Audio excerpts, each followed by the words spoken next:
Salutations peuple de YouTube, je reviens avec un petit tirage de guidance pour le week-end du 18 au 19 mars 2023, si je ne dis pas de bêtises, c'est ça, samedi 18, dimanche 19. Alors, je vais faire un petit tirage en une carte, simplement pour l'état d'esprit. L'état d'esprit qu'on nous invite à aborder pour passer un bon week-end, tout simplement. J'utilise pour ce faire le tarot du bien-être de Claire Goodchild, comme je l'ai déjà fait plusieurs fois. Alors, j'ai déjà pas mal mélangé les cartes. Je termine ici avec vous. Hop. Je l'ai mal fait, tout va bien. Il n'y a rien qui va dans ces vidéos. Aïe, aïe, aïe, aïe, aïe, aïe, aïe. Comme je l'ai fait dans la vidéo précédente, je vais essayer de ne pas m'arrêter aux interprétations classiques du Rider et du Marseille, mais essayer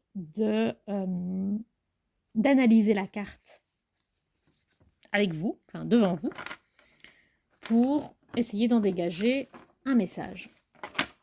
C'est quelque chose que j'avais entendu sur la chaîne de Claire Duval, donc la chaîne Claire de la Lune. Cette idée de essayer de déterminer comment on va interpréter la carte avant de commencer le tirage, plutôt qu'après ou pendant. C'est pas toujours facile, mais voilà, c'est le deal pour ce petit tirage. Alors,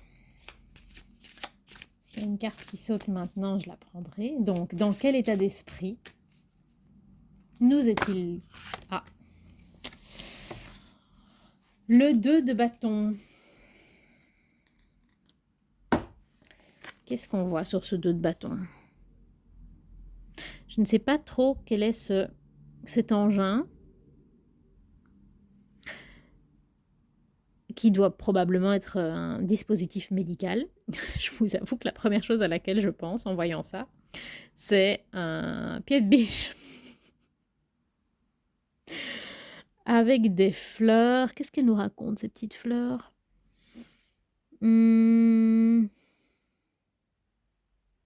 Ça évoque quand même une fleur relativement tropicale, en tout cas qui ne vient pas de nos pays à nous. Je ne sais pas si c'est le cas ou pas, mais en tout cas, c'est ce que ça m'évoque.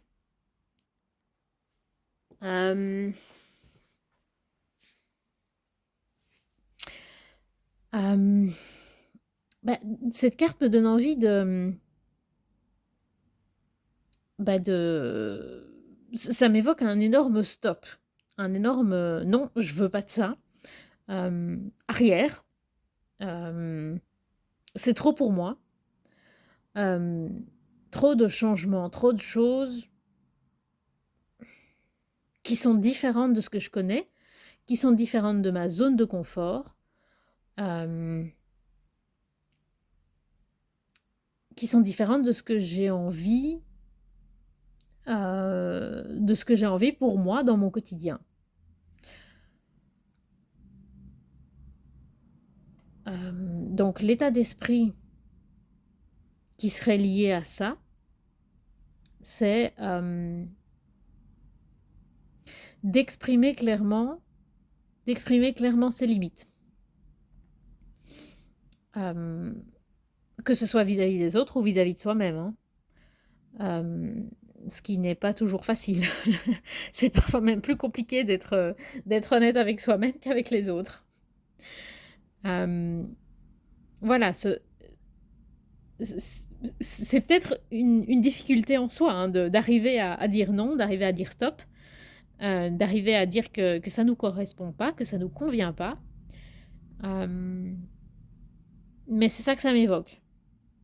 que c'est trop nouveau, c'est trop bizarre, c'est trop différent de ce que j'ai envie, de ce que je connais. Euh, Ça m'évoque un week-end cocooning. Euh, le genre de week-end où on a envie de tout envoyer péter, d'annuler tous ses plans et de rester en pyjama dans son salon avec son plaid, son chat sur les genoux, un thé et un film. Je suis pas sûre que ce soit un bon conseil à vous donner, mais c'est ce qui ressort pour moi de cette carte. Que si c'est trop pour vous, si vous sentez que c'est pas le moment, ben, il y a peut-être une raison. Et si vous avez besoin de repos, si votre esprit ou votre corps vous le dit, ben peut-être qu'il faudrait l'écouter parce que le week-end à la base c'est quand même fait pour recharger ses batteries. Donc si vos plans vous enthousiasment et vous donnent envie de vous bouger les fesses, allez-y. Je prétends pas qu'il faut rien foutre de ce week-end. Mais, mais si vous doutez de l'utilité d'aller crapahuter, je sais pas où, sous la pluie avec des gens que vous avez plus tellement envie de voir,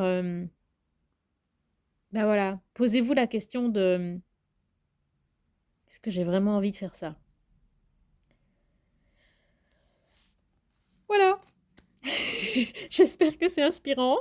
J'espère que ça peut vous aider. Bah, n'hésitez pas à me dire, à me donner votre feeling en commentaire. N'hésitez pas à liker, à partager, à vous abonner si ce n'est pas encore fait, si vous aimez bien ce que vous voyez, ce que vous entendez. Et sur ce, prenez soin de vous et je vous souhaite une longue vie et prospérité.